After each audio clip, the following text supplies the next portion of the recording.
Hey guys, so I'm back again and we are day 7. So you can see things are looking pretty nice. 1, 2, 3, 4, 5, and 6. So today we're going to do this one right here, bookshelf 7. Whew, this one looks like a hot mess. So I'll be back with the books. Okay guys, I'm back. I've got all the books, well, one bag. I have 2 bags of books. One bag up. Okay, so here we go. First book, Game of Thrones, George R.R. Martin. Anybody that's been following me on here for a while knows, like, girl, what were you thinking? You know you're not going to read this book. I really wanted to, but, you know, if you just started following me, there's a thing for me with sci-fi and fantasy books. I usually prefer my sci-fi and fantasy in movie form. In book form, it just doesn't work for me. So I'm gonna give this one away or sell it. The next book on my list is The Sun by Philip Meyer. I really want to read this, and I am still gonna try to attempt to read this. So it's got a good bookmark in there. This is another one from the Book Depository. I'm definitely going to try to read this book because this is one that is always recommended as being a very, very good Western. And I have not read any Westerns, but this is one that is constantly recommended alongside Lonesome Dove, of course. But The Sun is one that I definitely want to read. So I'm going to keep that one. This is hilarious. It's a little bent there, but this is called Lamb, the Gospel According to Biff, Christ's Childhood Pal by Christopher Moore. This book is hilarious. As you can see, it's made to look like a missal church book. It's humoristic. It's religious humor, and I highly recommend it. Look how it looks on the inside. It's got the gold edges. This book was just really, really funny. It says hundreds of thousands of people around the world have read and reread Christopher Moore's irreverent, iconoclastic, and divinely funny tale of the early life of Jesus Christ, as witnessed by his boyhood pal, Levi Bar Alphaeus, aka Biff.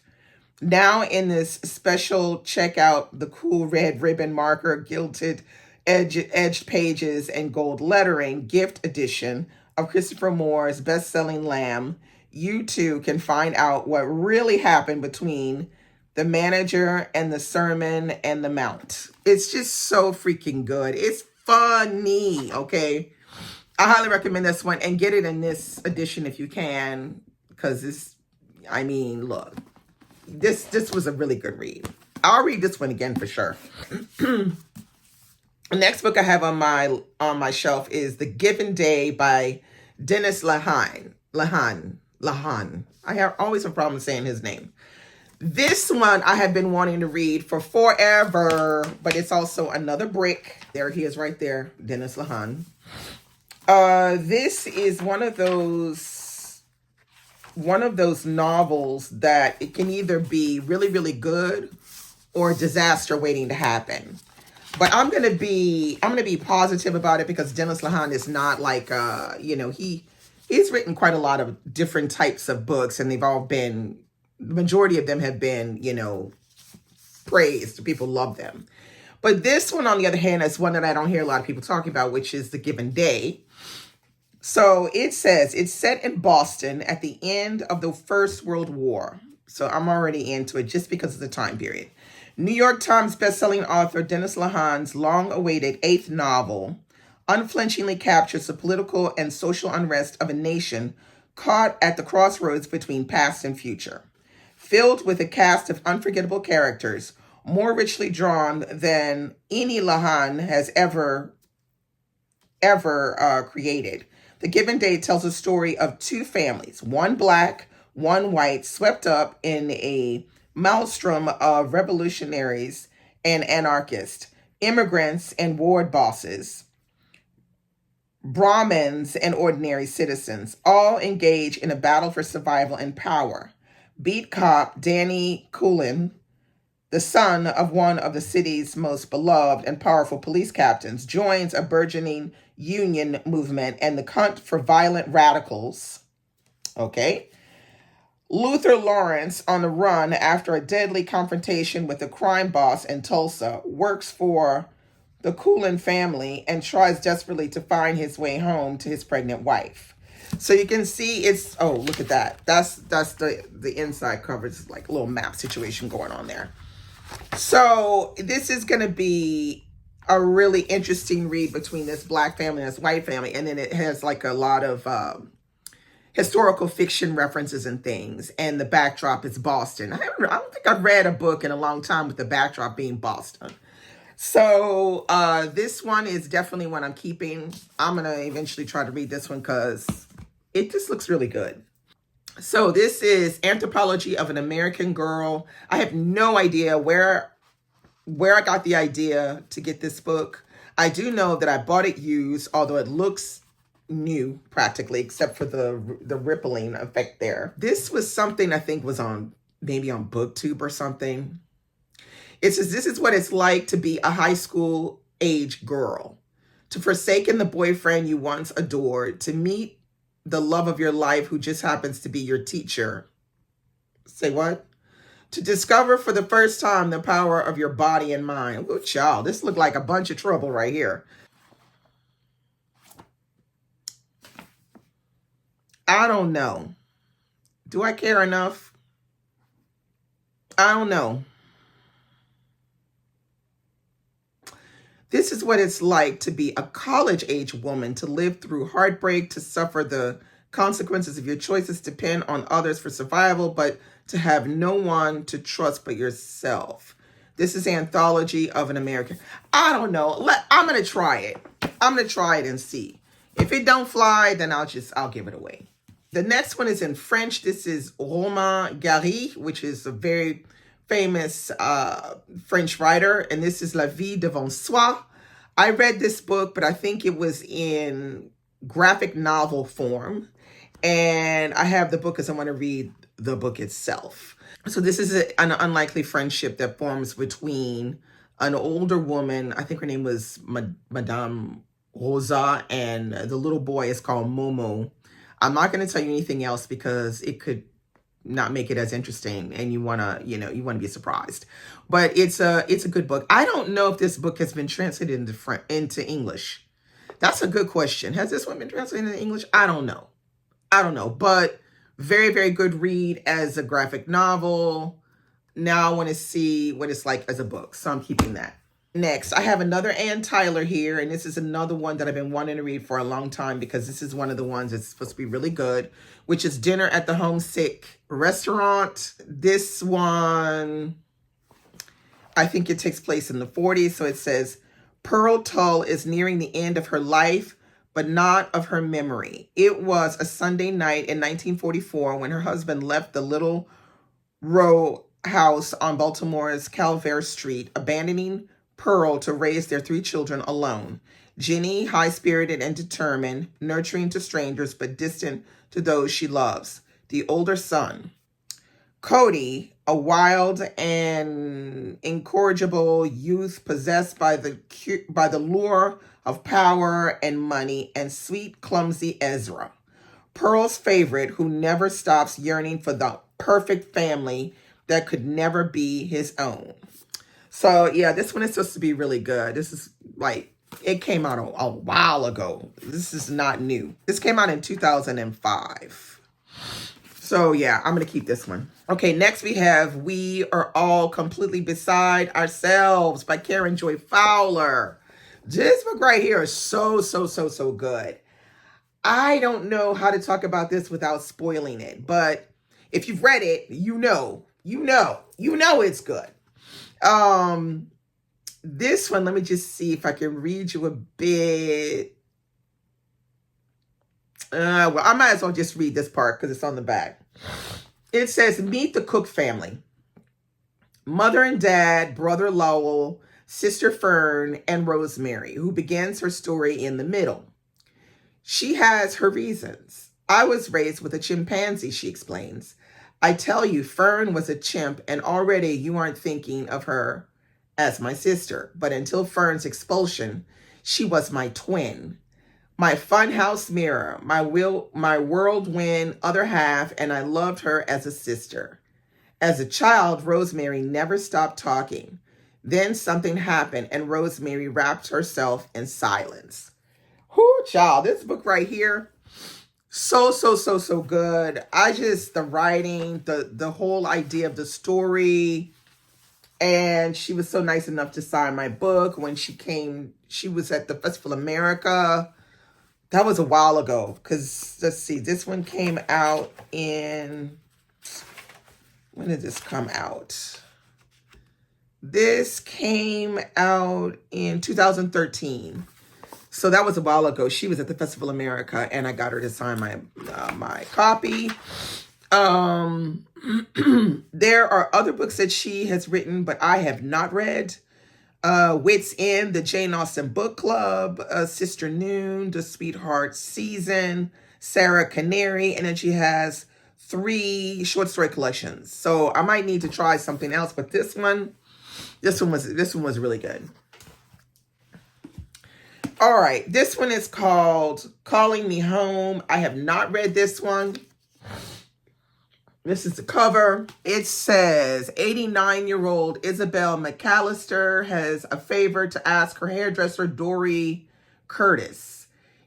It's a big one. Isabel wants Dory to drop everything and drive her from her home in Texas to a funeral near Cincinnati, with no clear explanation why. Tomorrow.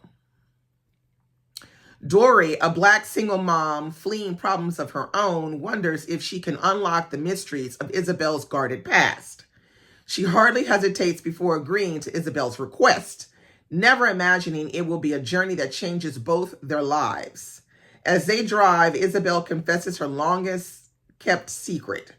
As a willful teen in 1930s Kentucky, she fell deeply in love with Robert Pruitt, a would-be doctor and the Black son of her family's housekeeper, in a town where Blacks weren't allowed after dark. The tale of this hidden relationship and its tragic consequences make it clear that Dory and Isabel are headed for a gathering of the utmost importance, and that the history of Isabel's first and greatest love just might help Dory find her own way. Nah, I'm not reading that. I'm sorry. I don't know what came over me. I'm not reading that. This one I read, and I thoroughly enjoyed City on Fire. This was a really interesting look at New York 1977 with a motley crew of characters. Really good writing. I love the way the book was put together. There's even like letters and stuff. It's really, really good. It's hella long though. Hella long. We're talking 901 pages. Hella long, but I thoroughly enjoyed it. I think I gave this one 5 stars. I really, really like this one. Now, I haven't read anything else by Garth Risk-Hallberg, but I think he has a new book out. I have not looked at it, so I don't know anything about it. But this one I really, really liked. All right, and I'm keeping it. All right, next we have these 2 right here. These are by the same author. So we have The Time Traveler's Wife, which is Audrey Niffenegger, and this is Her Fearful Symmetry. I have read this one. The Time Traveler's Wife is really good, but a little creepy at times, because this man has the capability of moving through time, and he falls in love with a woman at an age as he's an adult, but he keeps popping back into her life at different moments of her life. So she's always a different age. Like one time she is in her 20s, another time she's 10. That's when it gets kind of creepy, when he pops back in her life and she's 10. You're like, ooh, this is creepy right here. But it's a really good book, actually. It's well thought out. It's well written. There might be a couple of parts that are just not very plausible, but as a whole, it's a really good read. Now, this one right here, I'm not sure about this one. I think this one is about twins Yeah, Julia and Valentina Poole are 20-year-old sisters with an intense attachment to each other. One morning, the mailman delivers a thick envelope to their house in the suburbs of Chicago. Their English and Aunt Elspeth Noblin has died of cancer and left them her London apartment. There are two conditions for this inheritance: that they live in the flat for a year before they sell it, and that their parents not enter it. Julie and Valentina are twins. So were the girls' Aunt Elspeth and their mother, Etty. So this one, I have a feeling is going to be very good. I have not read it, but I want to read it, so I'm going to keep this one. So one read and one TBR. All right, here's another one that's a big chunker of a book. This one is coming in at 562 pages. This is The Story of Edgar Sawtelle by David Robolewski. Now, this one seems like a very interesting read. It was on my to-be-read list, but never got a chance to read it. And apparently, there's a follow-up to this book that is out right now. But I never got a chance to really read this one through, and I want to. It says, on a farm in remote northern Wisconsin, the mute and brilliant Edgar Sawtelle leads an idyllic life with his parents. But when his beloved father mysteriously dies, Edgar blames himself, grief-stricken and bewildered by his mother's desperate affair with her dead husband's brother. Edgar's world unravels one spring night when, in the falling rain, he sees his father's ghost. So this one is supposed to be really, really good. So I am going to attempt to try to read this one. And who knows, maybe get the sequel. I don't know. This book I love, which is called The Novel Cure, and it's an A to Z of literary remedies. I highly recommend this book. I bought this when it came out. And what it is, it's almost like a little dictionary. So for example, let me just see. Let's see. Okay, so I'm in the H's because it's like a dictionary. You can kind of see there. And I'm looking under homelessness. So under homelessness, it gives 3 works. Anywhere But Here by Mona Simpson. The Paper House by Carlos Maria Dominguez. A House for Mr. Biswas by V.S. Naipaul, which I have read. So there you have it. And then it has a description of this word homelessness and what it can mean. And they use these literary works to help you discover new works that maybe you don't know. I absolutely love this book. This is the kind of book you don't have to read it cover to cover. You can just, here, let me look up another word, just so you can see. Okay, here's one. Wait. Okay, so I looked up the word sex. So it says sex too little. And it gives the work The Thousand Autumns of Jacob de Zoet by David Mitchell. And then it starts by saying, if you're not seeing enough action in the bedroom department, resulting in frustration, sadness, and a thwarted desire to celebrate your physical side, we urge you to compare your suffering with those of the monks and nuns in David Mitchell's multi-stranded The Thousand Autumns of Jacob de Zoet. Set on an island off Japan on the cusp of the 19th century, it tells of 2 single-sex communities so sexually deprived that they invent strange and disturbing rituals to alleviate their duress. So you see, you get the idea. So you look up a word, it will tell you a few books or one book, and then it'll give you kind of a description to get you to be interested in reading another book that maybe you don't know. I highly recommend this one. It's called The Novel Cure. It's beautifully published. It's a freaking great idea for a book. I absolutely love it. The next book on my list is this one right here, which is Night Film by Marisha Pessl.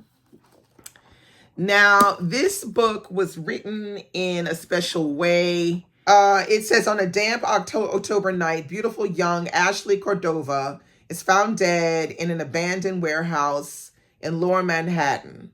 Though her death is ruled a suicide, veteran and investigative journalist Scott McGarth suspects otherwise. As he probes the strange circumstances surrounding Ashley's life and death, McGrath comes face to face with the legacy of her father, the legendary reclusive cult horror film director Stanislaus Cordova, a man who hasn't been seen in public for more than 30 years.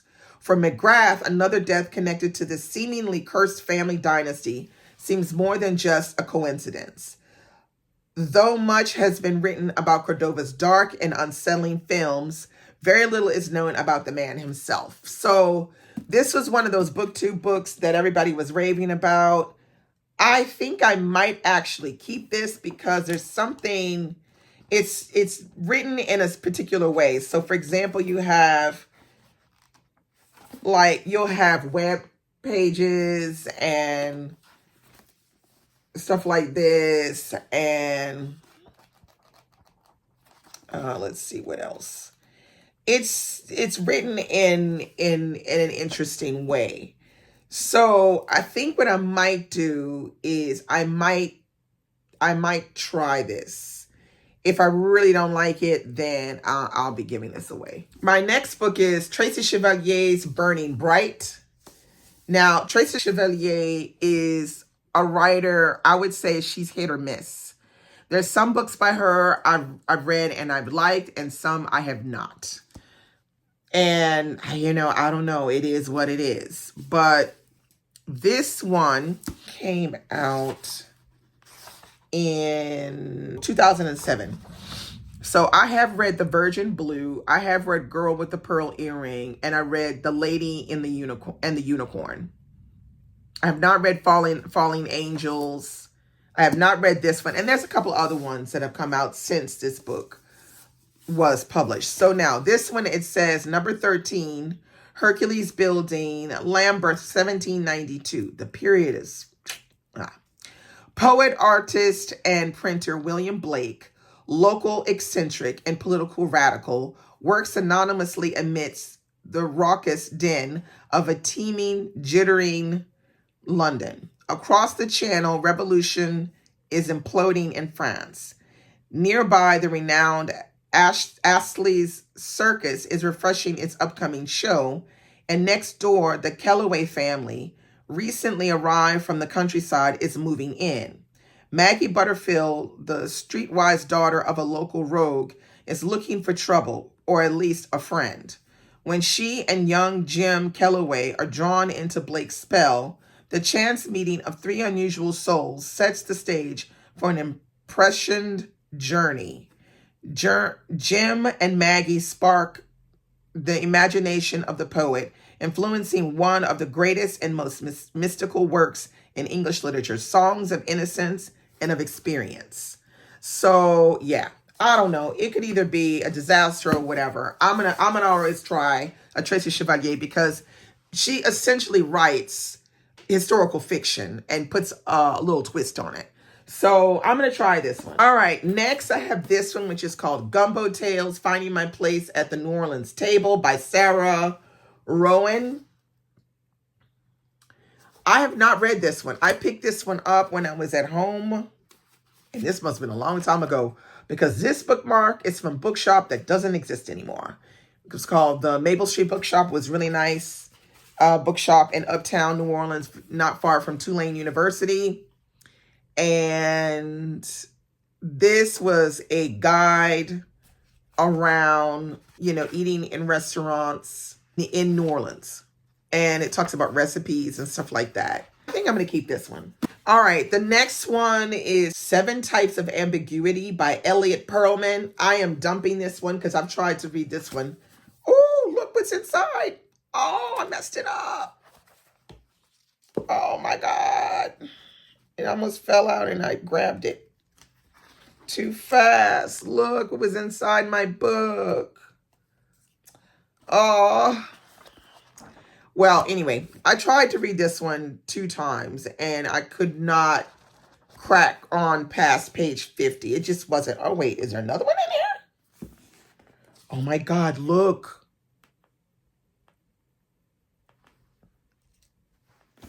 Okay. Yeah, I don't do that very often. So enjoy. I didn't crack past page 50 on this one. I just couldn't get into it. So I'm going to dump it. All right. This one right here, I still haven't read Anna Karenina. And I think I have 3 copies of Anna Karenina. OMG. The fuck?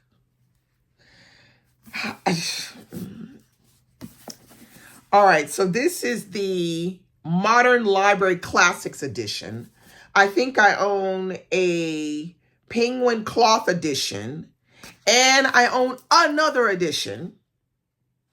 I'm gonna put a picture on my community page. So if I can find all 3 of these, but they're in different parts of the house. But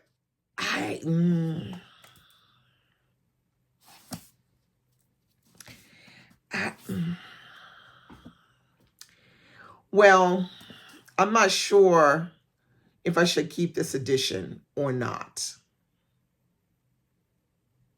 I'm not sure. Like I said, there are 2 other. I know I'm going to keep my cloth-bound edition. I'm never giving that one away. But between this one and the other one, I'm not sure. So I'm going to keep this one for the meantime. And then we have this one. Oh, look, it was €1.50. This is Drowning Ruth by Christina Schwartz. I'm giving this one away. I don't really care anymore. I didn't even try to read it. I picked it up at a book sale and I was just like, no, I don't care. All right, so let me go and get the other bag. I'll be okay. Back with the second bag. Okay, first book I have here is Alice Munro's Runaway, which is a book of short stories. Alice Munro is no longer with us, but I struggle with short story collections, but I was told that Alice Munro, you got to get into Alice Munro. So I'm going to keep this one. I'm going to really make an attempt to read more short stories in 2025. The next book I have is this one right here, which I have not read, Oscar and Lucinda, which I absolutely do want to read. This is by Peter Carey. So it says, Peter Carey's novel of the undeclared love between clergyman Oscar Hopkins and the heiress Lucinda Lepstrier is both a moving and beautiful love story and historical tour de force. Made for each other, the two are gamblers, one obsessive, the other compulsive, incapable of winning at the game of love. And I think they made this into a movie. So, yeah. But I do want to read this book because it's supposed to be very, very good. Next book I have on my list is this one right here, which is called S. Ship of Thesis by V.M. Straka.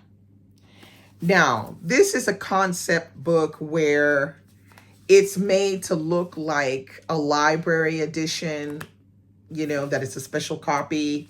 And it even has like the library number on it.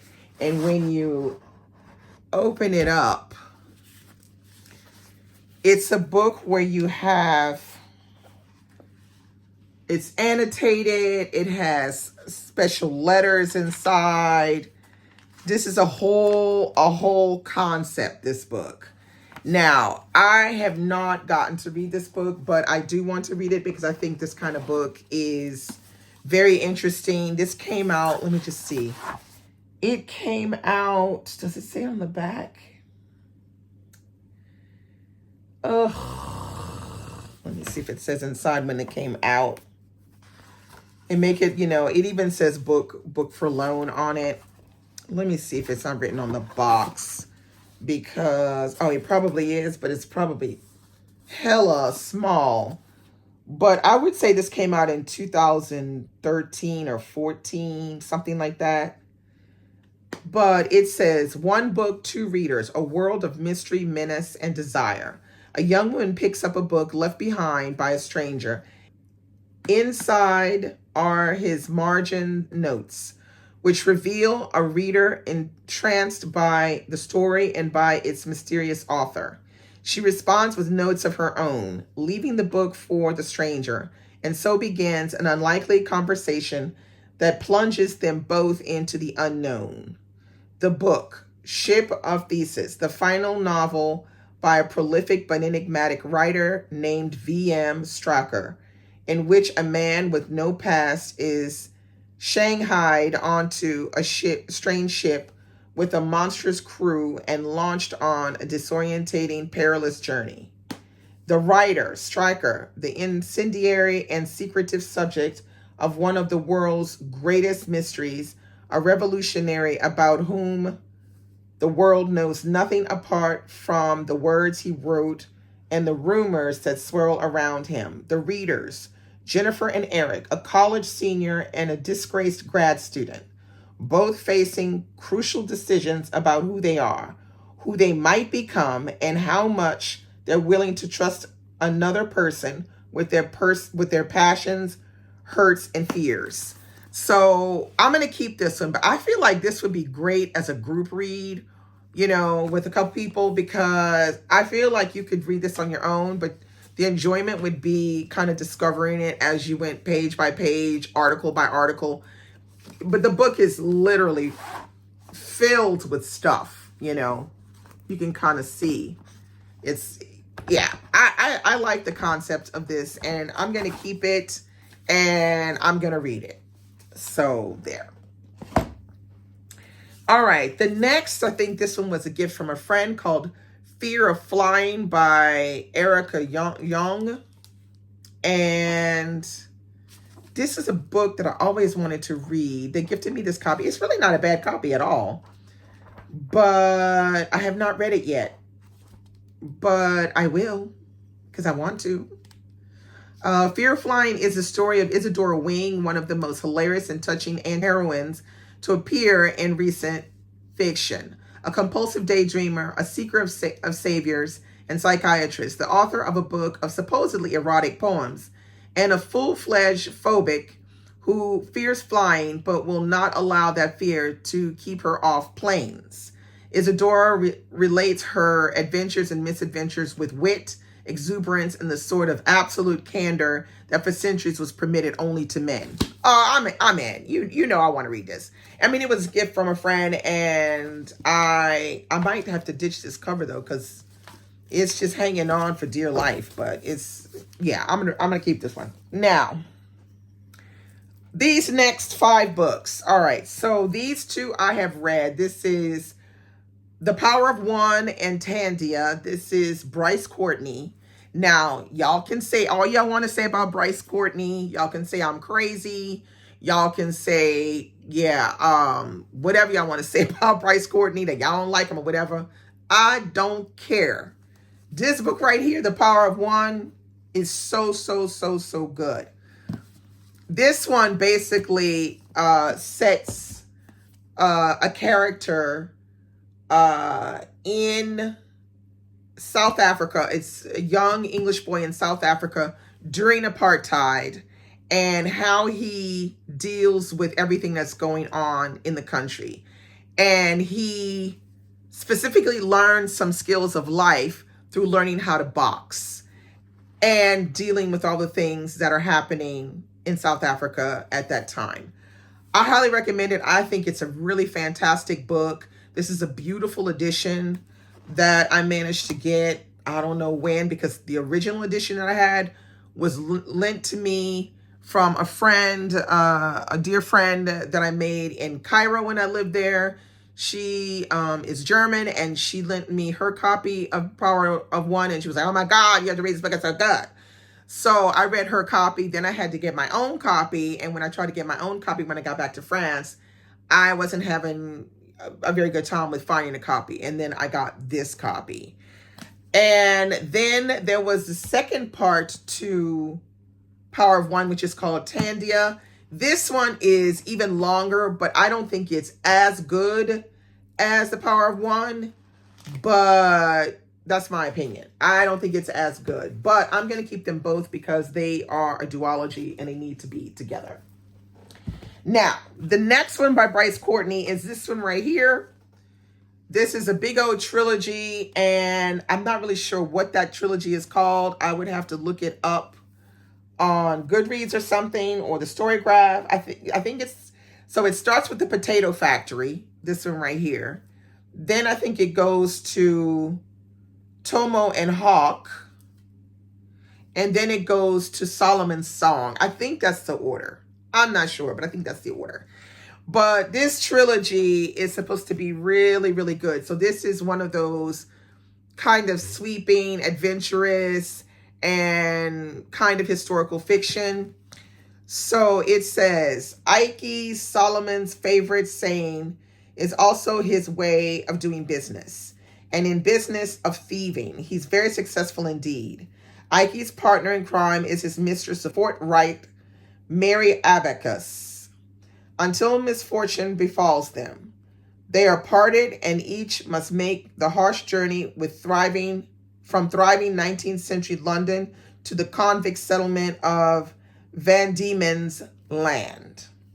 In the back streets and dives of Hobart Town, Mary learns the art of brewing and builds a potato factory where she plans a new future. But her ambitions are threatened by Ike's wife, Hannah, her old enemy. The two women raised their separate families, one legitimate and the other bastard.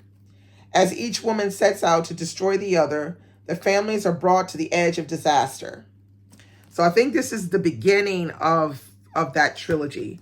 But yeah, I will definitely be reading all three of these. I don't know when, but this trilogy is going down. I'm going to be reading it.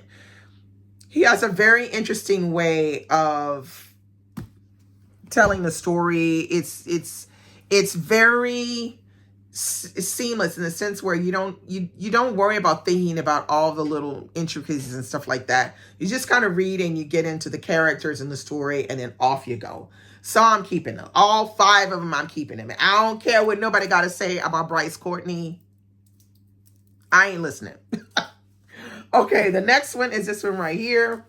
Infinite Jest by David Foster Wallace.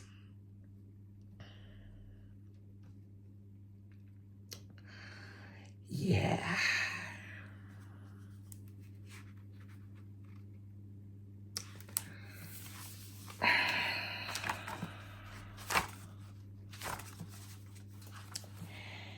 Yeah. This book is a whopping 981 pages. Please somebody tell me there's an audio that goes with this. I don't think there is an audio though for Infinite Jest. But I think I'm going to need an audio to try to finish reading this one. I have not read this, but you know what I would be down for? I would be down for maybe doing a read-along of this so that we could really talk about it. Like, really talk about it.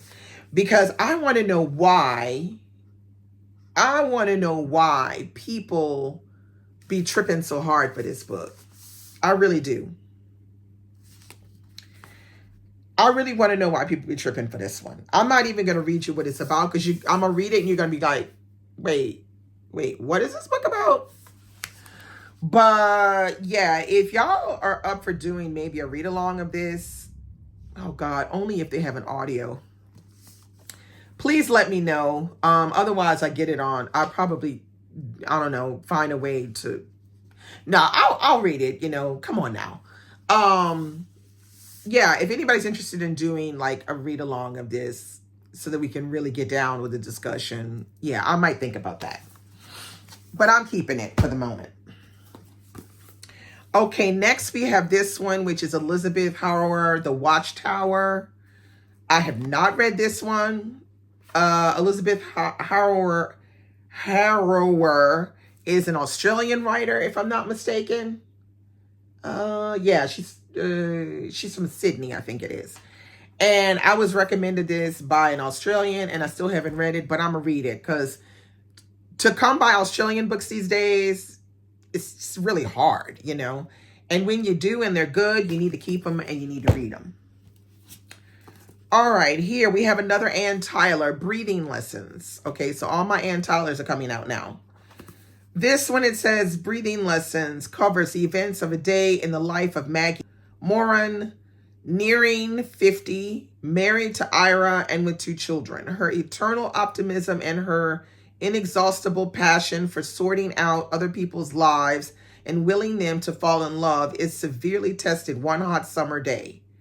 Okay, so this could be interesting. Like I said, she's the one who writes about family. That's her thing. All right, the next one I have here, which I have not read, this is We That Are Young, which I think is supposed to be a retelling of King Lear. I think I'm right about that. Yes, it is. We That Are Young is a modern day King Lear that bursts with energy and fierce. Okay, so it says, when Jivan Singh returns to his childhood home after a long absence, it's only to witness unexpected resignation of Devraj, the founding father of the company, a vast corporation at the heart of Indian life.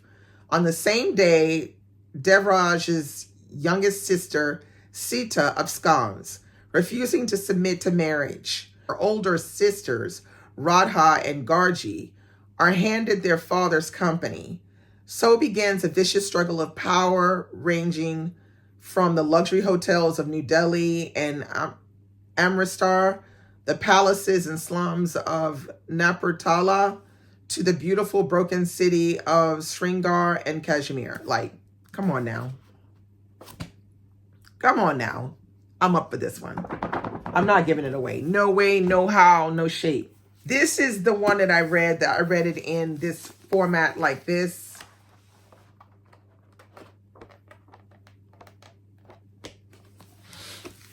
Which is the graphic novel form. Now, you see, this is what I feel like they should start doing with our books in the States and the UK. Instead of putting Oprah's book club, Reese's book club, you know, whoever, Punch and Judy's book club, they need to put like this. Because then you see, all you have to do is you get home and you take that off and your book is fine. I don't know why they don't do that in the States. I don't know why they keep branding books with book clubs and stuff like that. I'm fine with they won the Booker or they won, you know, whatever prize, because that's just validating them as a prize winner. But putting Oprah and Reese and all the rest of them on there, nah, they need to put like the band, in my opinion. So yes, I am keeping this one because I love me some graphic novels. And speaking of which, here is one more graphic novel, Storm by Eric Jerome Dickey. He wrote this one. I kind of liked it, but what I didn't like was the fact that they made Storm look like a grown-ass woman. Now, let me see if I can show you a picture. I'm not gonna even find it out. Anyway, they're trying to make her look like a grown-ass woman when she's only supposed to be like 15 years old or something. But yeah, who doesn't like Storm? And who doesn't like Eric Jerome Dickey? This is a good combo. So I'll show you some of the pictures just so you can see. It's really like the drawing of superheroes. It's not my favorite artwork in graphic novels, but, you know, I had to support. So I am keeping that one.